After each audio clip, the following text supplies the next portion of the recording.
ከፈሪሳውያን ወገን የአይሁድ አለቃ የሆነ ኒቆዲሞስ የሚባል አንድ ሰው ነበረ። እርሱም በዚህ ወደ ኢየሱስ መጥቶ መምህር ሆይ እግዚአብሔር ከእርሱ ጋር ከሆነ በቀር አንተ የምታደርጋቸውን እነዚህ ምልክቶች ሊያደርግ የሚችል የለምና መምህር ሆነ ከእግዚአብሔር ዘንድ እንደመጣ እናውቃለን አለው። ኢየሱስም መልሰው እውነት እውነት እልሃለሁ ሰው ዳግመኛ ካልተወለደ በቀር የእግዚአብሔርን መንግሥት ሊያይ አይችልም አለው። ኒቆዲሞስም ሰው ከሸመገለ በኋላ እንዴት ሊወለድ ይችላል? ሁለተኛ ወደ እናቱ ማኅፀን ገብቶ ይወለድ ዘንድ ይችላልን? አለው። ኢየሱስም መለሰ እንዲህ ሲል እውነት እውነት እልሃለሁ ሰው ከውኃና ከመንፈስ ካልተወለደ በቀር ወደ እግዚአብሔር መንግሥት ሊገባ አይችልም።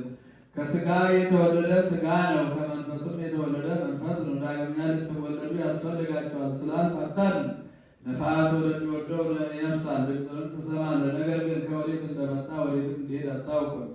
ከመንፈስ የተወለደ ሁሉ እንዲሁ ነው። ኒቆዲሞስም መልሶ ይህ እንዴት ሊሆን ይችላል አለ። ኢየሱስም መልሶ እንዲህ አለ አንተ የእስራኤል መምህር ስትሆን ይህን አታውቅምን? አለው።